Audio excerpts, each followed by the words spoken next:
गोवा में जो घटना हुई बहुत दुखद।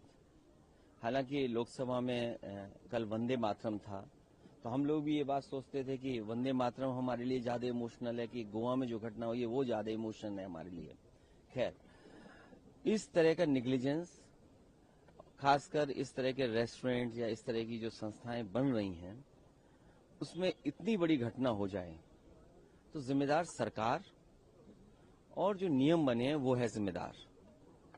और उसके बाद अगर इस तरह से लोग भाग जाएं तो और गंभीर विषय बन जाता है। हालांकि सीमाएं भारतीय जनता पार्टी के पास हैं, उन्हीं की जिम्मेदारी सुरक्षा रखना, नियम कानून उनके पास है, उन्हें कार्रवाई करनी चाहिए, उन्हें पकड़ना चाहिए। यूपी में भी इसी तरह लोग भाग जाते हैं। कफ सिरप का मामला है, सामान्य घटना हो तो बुलडोजर तैयार रहता था, इधर कफ सिरप का इतना गंभीर मामला हुआ जिसमें बड़े लोगों की जान गई, सब बीजेपी के लोग शामिल हैं। सुनने में आ रहा है जो बुलडोजर इन्होंने खरीदे थे उसके ड्राइवर भाग गए हैं, बुलडोजर की चाबी खो गई है, कहीं कुछ नहीं हो रहा है। कोई सोच सकता है, हम तो ये मानते थे 100 करोड़ का है घोटाला, लेकिन अब जो बातें निकल करके आ रही हैं वो कई हजार करोड़ का घोटाला है।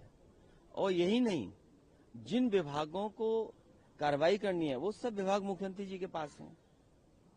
अगर उन्हें मौका मिल जाए मुख्यमंत्री जी को बात को दबाने के लिए तो कहीं इनकाउंटर कर देंगे और आपका सहयोग मिल जाएगा, इनकाउंटर न्यूज बड़ी हो जाएगी, कोविड और कफ सिरप की न्यूज छोटी हो जाएगी।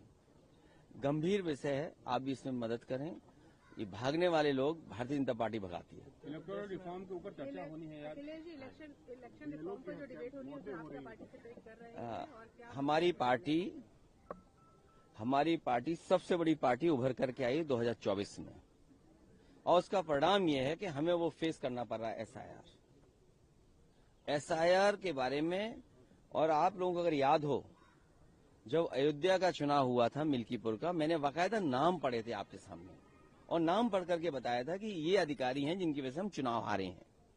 जहां चुनाव सुधार की जरूरत है, चुनाव आयोग को अपने आप में एसआईआर कराना चाहिए कि आखिरकार ये गलतियां कमियां कैसे छूट गई। तो अभी असली एसआईआर अगर किसी का होने की जरूरत है तो वो चुनाव आयोग की खुद है। डिफॉर्म कैसे हो गया? डिफॉर्म किसके कारण हुआ? क्या अपॉइंटमेंट में गलतियां हुई हैं या जो लोग उसमें बैठे हैं वो निष्पक्ष नहीं हैं? उसी के कारण हमें डिफॉर्म का फिर रिफॉर्म लाना पड़ रहा है। आखिरकार ये कमियां कहां से आई? और यूपी में सुनने में आया है जो ऐप इन्होंने बनाया, ऐप का मुझे नहीं पता किसने बनाया है, ऐप तो बीजेपी बता सकती है कि ऐप किसने बनाया होगा। जो मैपिंग का तरीका अपनाया इन्होंने ऐप के माध्यम से, सुनने में आ रहा है कि 5 करोड़ वोटरों को दोबारा फॉर्म भरना पड़ेगा। ये सामान्य घटना नहीं है उत्तर प्रदेश की। अगर 5 करोड़ लोग दोबारा फॉर्म भरेंगे तो सोचो कितने तकलीफ और परेशानी में लोग होंगे।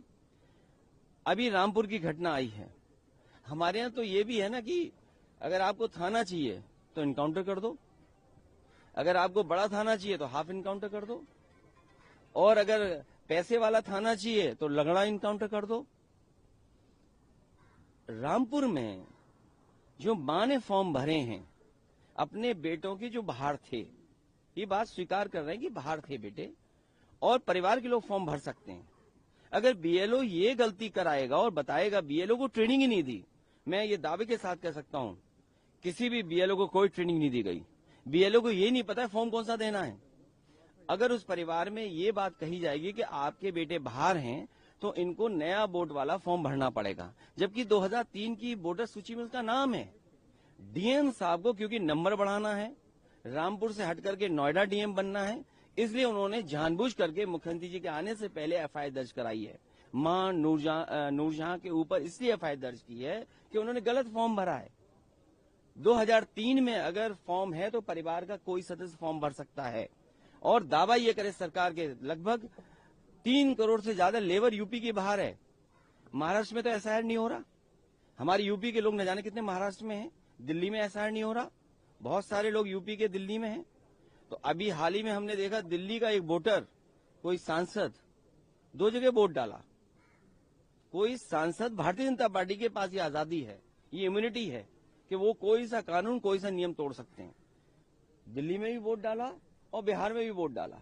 अब यूपी के लोग बिहार में तो हैं ही हैं, यूपी के लोग यहाँ भी हैं, दिल्ली में, बम्बई में है, गुजरात में है।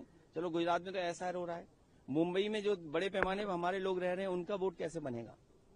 तो ये जानबूझ करके जो रामपुर की घटना है बनाई गई है और प्रचार करने के लिए कि मुसलमान हैं, इनको थोड़ा डरा दो, धमका दो। ये एसआईआर नहीं है, ये एसआईआर के बहाने एनसीआर हो रहा है, एनआरसी हो रहा है।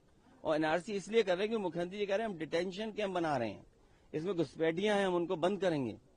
तो ये सोची समझी रणनीति के तहत नाम निकालना, एफआईआर दर्ज कराना, डिटेंशन सेंटर की बात करना, घुसपैठियों की बात करना, केवल डराने का काम हो रहा है। धन्यवाद।